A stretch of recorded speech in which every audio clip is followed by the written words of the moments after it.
Bonsoir à tous et bienvenue dans cette nouvelle édition du 7-8 l'hebdo, la dernière de la saison. Voici les titres de ce vendredi 7 juillet.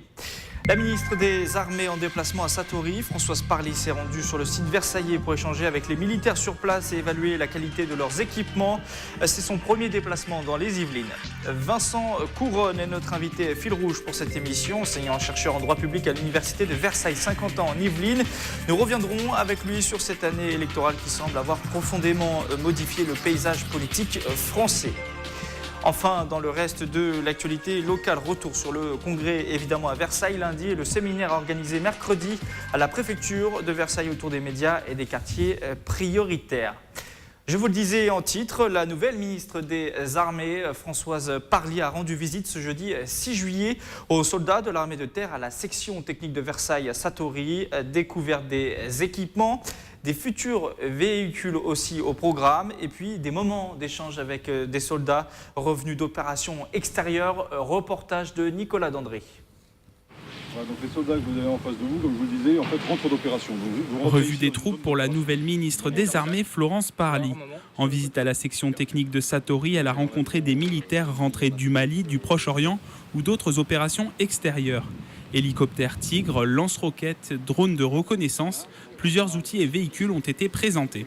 C'est à la fois une pédagogie technique sur l'ensemble des moyens dont dispose l'armée de terre, mais aussi un échange avec des soldats qui ont vécu des épreuves et qui sont les mieux à même, au fond, de commenter les avantages et les inconvénients des équipements qu'on leur confie. Les moyens dont ils disposent doivent être proportionnés au niveau d'engagement parce que nous avons le devoir, la responsabilité d'être efficaces et de protéger nos soldats. Le budget défense représente en 2017 plus de 37 milliards d'euros, dont 8,6 milliards alloués à l'armée de terre, ce qui permet de financer de nouveaux projets. Le programme Scorpion, c'est du renouvellement de véhicules. C'est du renouvellement de systèmes d'information et de commandement. Et puis, c'est aussi de la simulation pour l'entraînement et pour faire évoluer les procédés de combat. Les besoins des militaires et des programmes d'armement sont suivis ici à la section technique de Satory sous la direction du général Rémi Fouillant. Les tests autour du programme Scorpion devraient se poursuivre. Les véhicules devraient être opérationnels en 2018. Et durant sa visite, la ministre s'est aussi exprimée sur les conditions de logement des militaires sur le site versaillais. François Demazière, le maire de la ville, l'avait interpellé un peu plus tôt sur le sujet. Écoutez la réponse de Françoise Parly. Nous avons évoqué cette question avec le maire de Versailles en présence du secrétaire général d'administration du ministère. Et nous allons en effet regarder ce que nous pouvons faire car en effet les conditions de logement que je n'ai pas vues moi-même mais qui m'ont été décrites ne sont pas correctes ni acceptables par rapport aux standards que l'on peut attendre en ce début du XXIe siècle du confort dans des logements ici en région parisienne. Et la présence d'une ministre dans les Yvelines nous permet de faire la transition politique avec notre invité fil rouge de ce vendredi, Vincent Couronne. Bonsoir. Bonsoir. Vous êtes enseignant-chercheur à l'université de Versailles-Saint-Quentin en Yvelines, spécialisé en droit public. On va revenir avec vous un petit peu sur cette année politique qui semble, je le disais, avoir tout chamboulé. Si on revient un an en arrière, la victoire semblait promise à Alain Juppé à l'époque et à la droite. Celui-ci finalement n'a même pas passé l'étape des primaires. Out aussi Hollande, Valls, Sarkozy, Fillon et puis tant d'autres. Et un presque inconnu, j'ai envie de dire, de 39 ans, en politique depuis 3 ans seulement, Emmanuel Macron est devenu président de la République. Et qui plus est, sans se définir de droite ou de gauche, est-ce qu'on pouvait même une seconde imaginer un tel scénario concrètement selon vous ? Je pense que non, c'est difficile d'imaginer un scénario avant l'élection définitive et je crois que les élections précédentes l'ont montré aussi. Si on regarde l'élection de Jacques Chirac en 1995, tout le monde pensait que Balladur allait l'emporter. Souvenons-nous aussi du coup de tonnerre DSK de Dominique Strauss-Kahn, arrêté à New York, et au final, alors qu'on croyait tous qu'il allait être élu. Finalement, on verra dans le temps si c'était vraiment historique cette élection finalement. Sur le nom du vainqueur, on a toujours des surprises, très souvent des surprises, donc c'est pas vraiment la nouveauté. La nouveauté ici, c'est le renouvellement des députés à l'Assemblée nationale, c'est la jeunesse du président de la République, et c'est effectivement le fait qu'il se revendique et de gauche et de droite. Alors on verra si effectivement... Même si à l'époque il y avait aussi plus ou moins Valéry Giscard d'Estaing, alors qu'il était de centre-droite, mais le centre a déjà été au pouvoir en France. Là aussi, on pourrait s'interroger sur cette valeur du renouveau. Oui, tout à fait. Alors là, après, c'est plus du commentaire politique, qui est moins de mon ressort, mais Valéry Giscard d'Estaing était ancré au centre droit, était soutenu par la droite. Là, c'est moins le cas. Même là, si ici, c'est moins le cas. On voit qu'il y a quelques questionnements. On ne sait pas si Macron et En Marche ont vocation à remplacer le Parti socialiste ou plutôt à concurrencer la droite. C'est pas forcément très clair aujourd'hui. Alors même si vous n'êtes pas un spécialiste pur et dur de ces questions politiques-là, on dit aussi qu'on a condamné le Parti socialiste, les Républicains, ils sont morts, on dit, ou surtout en tout cas le Parti socialiste. Est-ce que là aussi c'est pas allé trop vite en besogne et finalement il faudrait prendre un peu le temps de voir concrètement si c'est le cas ou pas? En politique, c'est très difficile de faire des prévisions. Donc, à mon avis... Là, c'est les commentateurs à chaque fois qui peut-être font monter les choses, les médias qui portent un regard un peu trop pressant sur les... Exactement. Imaginez un échec politique d'Emmanuel Macron au terme de son quinquennat. On peut très bien imaginer un échec d'ailleurs sur des mesures plutôt libérales ou plutôt de droite. On peut très bien imaginer le Parti socialiste repartir, avec un nombre de députés, un élu peut-être même à l'Élysée.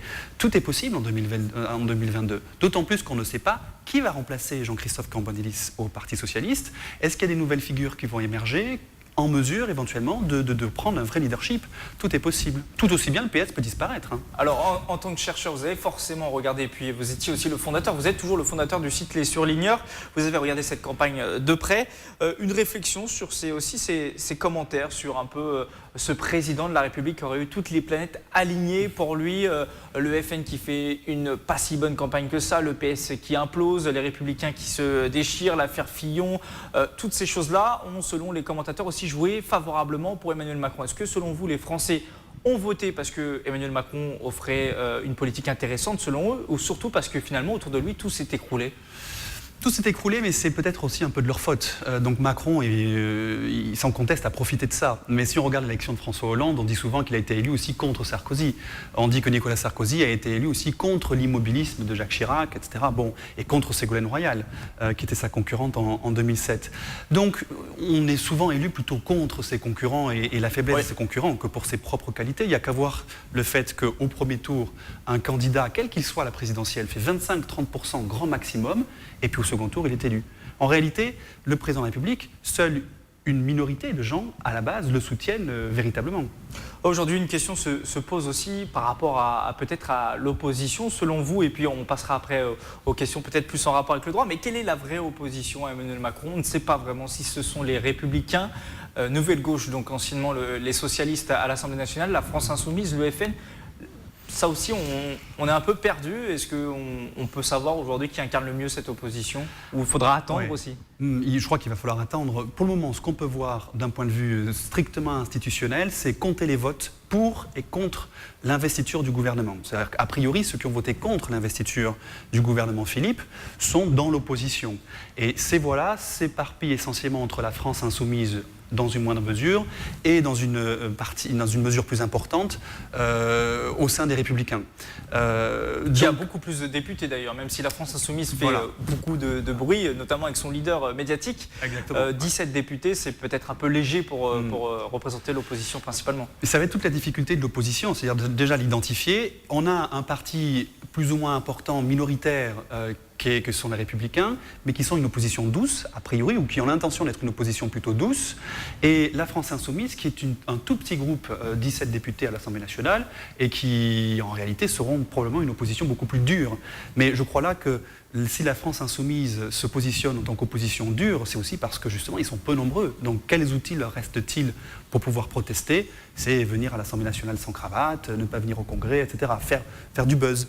Vous parliez du concret. Je voulais vous en parler aussi. Puis sur ce renouveau, on a souvent dit qu'Emmanuel Macron, son offre politique, sa personne aussi, faisait référence au renouveau. C'est ce qu'on lit et on entend partout. Mais finalement, quand on voit ses premiers pas de la République, j'ai presque envie de dire qu'il a moins de renouveau que les derniers, ses prédécesseurs, Nicolas Sarkozy et François Hollande. Lui incarne vraiment le président, entre guillemets, à l'ancienne, le chef. qui est un peu au-dessus de la mêlée, qui a une pensée un peu complexe, Oui. pour plaisanter avec les médias. Oui, exactement. C'est-à-dire que alors qu'on présente la jeunesse d'Emmanuel Macron, le renouveau à l'Assemblée nationale comme des choses qui sont plutôt de nature à renouveler complètement le paysage politique et les idées, en réalité, dans la pratique du pouvoir, c'est une pratique qui est purement gaulliste, ou, comment dire, gaulo-mitterrandienne éventuellement, mais c'est essentiellement gaulliste d'abord. Le fait que le président de la République se positionne déjà et de gauche et de droite, ou ni de gauche ni de droite, ce qui est un peu la même chose, c'est très gaulliste, se placer au-dessus des partis. Le fait, comme cela aussi, d'avoir tout un nombre de députés tout neufs qui rentrent à l'Assemblée nationale et qui vous soutiennent, ça rappelle l'élection de 1962, les élections législatives, où De Gaulle a vu ses partisans entrer en masse à l'Assemblée nationale, tout nouveau. Donc en réalité, on est dans une situation qui est la 5e des débuts. Pourquoi pas ? En réalité, on revient vraiment aux origines du texte, aux origines de la pratique de la 5e. En tout cas, qu'il soit adoubé ou critiqué, Emmanuel Macron et puis son Premier ministre, Édouard Philippe, mettent en place progressivement leur politique. En tout cas, ils dévoilent leurs cartes, ils ont dévoilé leurs cartes cette semaine. Et un volet justice a été évoqué par Édouard Philippe devant les députés. Il y aura désormais, c'est un peu l'annonce principale pour le monde de la justice, une loi de programmation des moyens sur 5 ans. Est-ce que c'est une bonne nouvelle selon vous ? Ça ne peut être qu'une bonne nouvelle. Après, une loi de programmation n'engage à rien. Ça sert à quoi concrètement ? Pourquoi c'est une bonne nouvelle ? Alors c'est une bonne nouvelle parce qu'il semblerait, dans le discours de politique générale du Premier ministre, que la justice soit mise dans l'un des premiers rangs, des premières priorités du gouvernement. C'est très bien parce que la justice est sous-dotée, sous-développée. Il y a un vrai problème en France par rapport aux autres démocraties occidentales de la place et des moyens de la justice. On peut comprendre la frustration de la police lorsqu'elle enquête et qu'elle arrête et que derrière elle voit un délinquant qui n'est pas forcément jugé à la hauteur de ce qu'il faudrait, ou qui est relâché, ou qui ne peut pas effectuer une peine dignement. Les mesures derrière de peine, les mesures de peine sont... la justice en réalité étant sous-dotée, elle ne peut pas en réalité faire le travail de continuation du travail de la police. Donc ça c'est un vrai problème. En quoi c'est une bonne nouvelle, mais un début de bonne nouvelle, c'est que la loi de programmation n'engage à rien. D'abord, une loi de programmation, c'est une loi qui est adoptée sur plusieurs années, 4 ans, 5 ans le plus souvent. Ça serait 5 ans, ouais. Ça serait 5 ans, voilà, la durée du quinquennat. On a vu ça déjà avec la loi de programmation militaire, c'est-à-dire qu'on programme un budget sur 5 années. Sauf que, d'abord, cette loi de programmation, d'après la Constitution, elle n'est pas obligatoire. C'est-à-dire qu'elle n'a pas de force obligatoire, on n'est pas obligé de la respecter. Et en plus de ça, chaque année, on peut la réviser à la baisse, à la hausse. C'est ce qu'on a été fait avec les armées. François Hollande, après les attentats, avait révisé à la hausse le budget des armées. Voilà. Là, on pourrait aussi s'engager, puis dire finalement non, parce que la contrainte budgétaire est plus compliquée que prévu. On rabote le budget de la justice. Donc ça n'engage à rien en réalité. C'est simplement de la communication politique, mais qui peut permettre aussi de montrer un cap. Vous qui connaissez mieux le monde judiciaire que nous, s'il y avait aujourd'hui une priorité, on dépeint souvent un constat assez alarmant du monde de la justice, pas assez de moyens humains, matériels. À vous écouter aussi, on n'a pas l'impression d'avoir une justice digne d'une 5e puissance économique mondiale. Quelle est la priorité ou les priorités si vous deviez en cibler une ? Il y en a tellement. Vaste sujet, voilà. Je dirais que c'est le recrutement de magistrats. Alors il y a un effort qui avait été fait lorsque Christiane Taubira était garde des Sceaux, un effort encore supplémentaire qui avait été fait avec le dernier garde des Sceaux, qui avait réussi à arracher une hausse du budget de la justice de 5%. Mais il faut bien voir que les délais d'attente pour les jugements sont tellement longs dans certains tribunaux, comme je pense au tribunal de Bobigny par exemple, qu'on a une justice qui devient très inefficace de ce fait. Ça, c'est sur la question des ressources humaines, du recrutement des magistrats. Il en faut plus, c'est indéniable. Mais il y a autre chose aussi, il faut se rendre compte qu'au tribunal, par exemple, de grande instance de Paris, il y a un moment donné dans l'année, vers l'automne, où on arrête tout simplement d'imprimer. Alors j'allais vous poser la question, est-ce que c'est vrai, j'allais vous dire, est-ce que c'est une légende ou pas? Est-ce qu'on ne peut plus imprimer? Est-ce que le juge ou l'avocat doit lui-même acheter son stylo, son crayon, son... Oui. C'est pas une légende, c'est vraiment ça, effectivement. Il n'y a plus d'argent dans les caisses pour faire fonctionner le tribunal.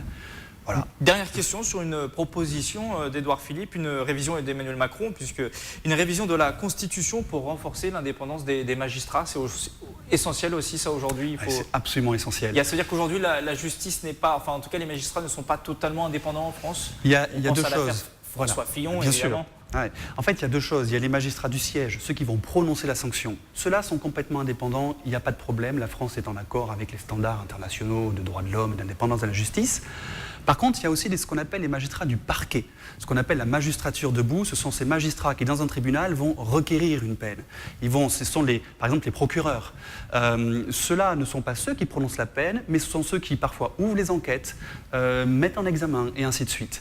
Et donc, ce parquet-là, lui, manque d'indépendance. Il a une forme d'indépendance, mais clairement pas suffisante. Il faut arriver à une indépendance totale de ce parquet pour éviter des soupçons comme ceux pendant l'affaire Fillon, où Fillon accusait le pouvoir en place de diriger le parquet contre lui.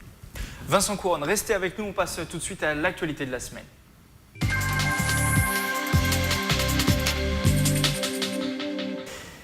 Et on en parlait il y a quelques minutes. Cette semaine a été marquée par la tenue du Congrès. Lundi, à Versailles, les sénateurs et députés étaient réunis pour la première fois sous la présidence d'Emmanuel Macron, qui souhaite répéter l'exercice chaque année. Les élus yvelinois étaient évidemment présents pour ce rendez-vous sur leur terre d'élection. Reportage avec ces images de Patrick Jacques de Dixmude. Ils étaient près de 900 parlementaires réunis à Versailles pour écouter le président de la République fixer le cap de son quinquennat. Parmi eux, 18 représentaient le département des Yvelines. Pour les 12 députés fraîchement élus lors des élections législatives, ce congrès était une première, marquée par l'importance du moment et le poids des responsabilités. C'est une solennité particulière évidemment d'être à Versailles. On est l'ensemble de la représentation nationale qui est ici, donc c'est évidemment un moment particulier. Cet engagement que le président avait pris et qu'il met en place aujourd'hui, de venir une fois par an devant l'ensemble des parlementaires, non seulement décliner la vision et le cap pour l'année à venir, mais également faire l'évaluation de son analyse, de l'analyse politique qu'il a proposée et des lois qui ont été mises en place, est une excellente idée. Si la forme a conquis les nouveaux députés de La République En Marche, le fond, lui, a divisé les parlementaires. Des parlementaires visés directement par quelques-unes des propositions d'Emmanuel Macron, avec par exemple la réduction de leur nombre d'un tiers ou encore l'instauration d'une dose de proportionnelle pour les prochaines élections législatives. La difficulté constitutionnelle qu'il y a dans la baisse du nombre de sénateurs ou de députés, c'est la bonne représentation et le fait des territoires ruraux, des territoires où il y a moins de monde, et le fait que le député puisse faire son travail dans des temps qui soient raisonnables, en restant bien l'image de la diversité de nos territoires. Donc ça, c'est le premier élément. La proportionnelle, je ne suis pas une fan du tout, parce qu'on a souvent des effets d'appareil derrière. Le paquet de réformes institutionnelles sera voté d'ici un an, selon le souhait du président de la République, et devrait donc être acté lors du congrès épisode 2 prévu l'an prochain. Vincent Couronne, Emmanuel Macron qui souhaite convoquer le congrès tous les ans, un peu à l'image de l'état de l'Union, de ce qui se fait aux États-Unis. C'est une bonne nouvelle selon vous? C'est une bonne chose, ou alors c'est un peu une américanisation néfaste pour la vie politique française? C'est ce que certains disent. Disons que c'est une bonne chose si, politiquement, c'est un engagement du président de la République, il souhaite le faire, donnons-lui la possibilité ou laissons-le faire pour voir ce que ça donne. Après, c'est pas forcément une américanisation, parce qu'un tel discours, qu'un responsable politique, chef de l'État, viennent s'exprimer devant un Parlement, il n'y a rien de nouveau en réalité à ça. Parce qu'avant que le président puisse venir s'exprimer devant le Parlement, il avait la possibilité d'envoyer des messages. Tous les présidents de la 5e l'ont fait, tous, au lendemain d'ailleurs des élections. Et puis c'est une prérogative traditionnelle d'un responsable politique. Il y a effectivement le discours sur l'état de l'Union, qui est peut-être le plus connu aux États-Unis, où le président américain, chaque année, rentre au Congrès, est reçu par les parlementaires et prononce un discours, chaque année. Mais au Royaume-Uni, la reine d'Angleterre fait la même chose chaque année. Elle a fait un discours du trône il y a quelques semaines à peine, où elle a eu avec un chapeau très remarqué d'ailleurs, mais c'est aussi la même chose d'un chef d'État qui est reçu en grande pompe devant le Parlement pour expliquer sa politique. Voilà, donc il n'y a rien de, c'est vraiment un pouvoir traditionnel d'un responsable politique, et c'est pas anormal qu'en France on le fasse aussi. Un mot pour terminer maintenant sur les surligneurs, le site internet que vous avez lancé cette année pour la campagne présidentielle et qui vérifie la légalité des propositions des hommes et femmes politiques. L'aventure va se poursuivre à la rentrée, ou alors c'était uniquement pour cette campagne électorale? L'aventure va se poursuivre évidemment, parce qu'il y a du travail. Alors, surtout avec beaucoup de nouveaux députés qui effectivement apprennent un petit peu la politique sur le tas.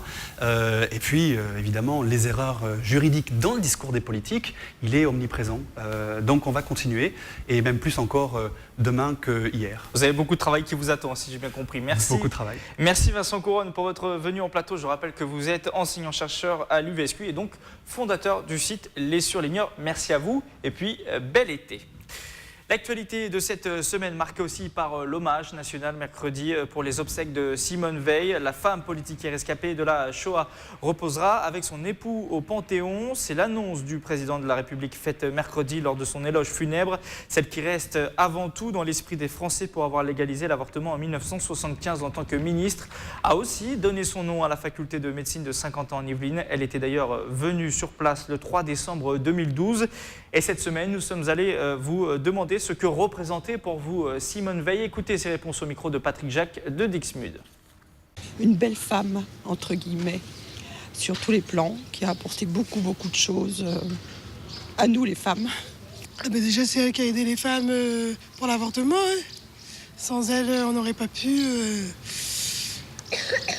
enlever. Donc voilà, c'est un bon souvenir. Elle nous a donné un beau cadeau aux femmes. Une femme en tant que femme et une femme politique. Extraordinaire comme il n'y en a plus aujourd'hui, quoi. Honnête, intègre, profondément humaine. Une femme de caractère qui prenait les choses à bras le corps, une vraie visionnaire et quelqu'un de très courageux. Voilà. Qui était fidèle à ses convictions, qui a su s'imposer dans des situations difficiles. J'ai une grande admiration pour elle. Mercredi, toujours, alors que les lycéens découvraient leurs résultats du bac, les parents d'élèves et les professeurs des collèges protestaient, eux, à Guyancourt, contre les ajustements de dotation mis en place par la direction des services départementaux de l'éducation nationale. Des ajustements qui touchent les établissements des Yvelines et qui nuisent, selon eux, à leur fonctionnement. Les précisions avec ce sujet d'Osman Van der Dey. À l'appel du syndicat SNES 78, ils sont une vingtaine devant les locaux de la direction des services départementaux de l'éducation nationale. Parmi eux, des professeurs et des parents d'élèves qui protestent contre les ajustements de dotation dans les établissements des Yvelines. Aujourd'hui, on se rassemble dans le cadre des ajustements de dotation horaire, c'est-à-dire c'est le nombre d'heures d'enseignement qui sont attribuées à chaque établissement, pour protester contre des ajustements qui ont été faits par la direction académique des Yvelines et qui conduisent en fait à tout simplement reprendre des moyens à certains établissements pour les attribuer à d'autres, alors que les projets, les dispositifs d'aide sont mis en place et qui sont remis en cause par ces ajustements. Selon le syndicat, les conséquences sont lourdes pour les établissements, comme des projets qui ne peuvent plus être financés, des dispositifs d'aide qui disparaissent ou encore des postes fragilisés à cause du sureffectif des classes. À la rentrée prochaine, certaines classes de 6e pourraient être composées de 32 élèves. Oui, les élèves en pâtissent, ne serait-ce que parce que pour pouvoir les accueillir sereinement en septembre, il faut avoir préparé le travail en amont. Et que si le travail qui a été préparé est défait au mois de juillet, évidemment, on ne les accueille pas dans d'aussi bonnes conditions. Si vous avez prévu de suivre une classe de 5e avec des petits groupes tout au long de l'année et qu'on vous annonce qu'en fait vous allez être 2 professeurs sur une même classe sans dédoublement, ce ne sont pas du tout les mêmes conditions d'accueil. L'inspection académique n'a pas souhaité s'exprimer sur le sujet. Le SNES 78 espère être reçu dans les prochaines semaines par les services départementaux de l'éducation nationale. Engager le dialogue entre journalistes et acteurs des quartiers prioritaires, c'était l'objectif d'un séminaire organisé mardi à la préfecture des Yvelines. Des journalistes de France Télévisions ont animé une après-midi d'échange à laquelle ont participé près de 250 personnes. Reportage de Camille Lambert. On a des soupçons autour de lui, on en parle. Fabriquer un journal, éviter les fake news et mener une enquête, voilà les thématiques abordées toute l'après-midi. Un séminaire pour favoriser le dialogue entre acteurs de l'information et habitants des quartiers prioritaires. Chaque mot que vous dites est très pesant et important. Le lien était dégradé parce que ça ne valorise pas les habitants que de toujours voir au journal télévisé des barres d'immeubles, des voitures qui brûlent, des poubelles qui brûlent, des violences urbaines. Donc il fallait vraiment que les habitants des quartiers, les professionnels, soient face aux journalistes et qu'ils se parlent. Ils doivent être conscients qu'ils sont porteurs d'un message qui peut être dévastateur ou très bénéfique. Et si on ne fait pas attention, mais on peut catapulter une commune, par exemple comme la mienne, 15 ans en arrière. Retrouver une confiance mutuelle par un échange sincère. 250 élus, policiers, éducateurs et travailleurs sociaux ont participé à cette conférence animée par des journalistes de France Télévisions. Pour le rédacteur en chef du magazine d'enquête de France 2, Cache Investigation, plus d'événements de ce type devraient avoir lieu. Il y a une très grande défiance vis-à-vis du travail des journalistes et vis-à-vis de l'information en général. Je crois que voilà, le seul moyen de sortir de cette défiance, c'est de venir, de s'expliquer.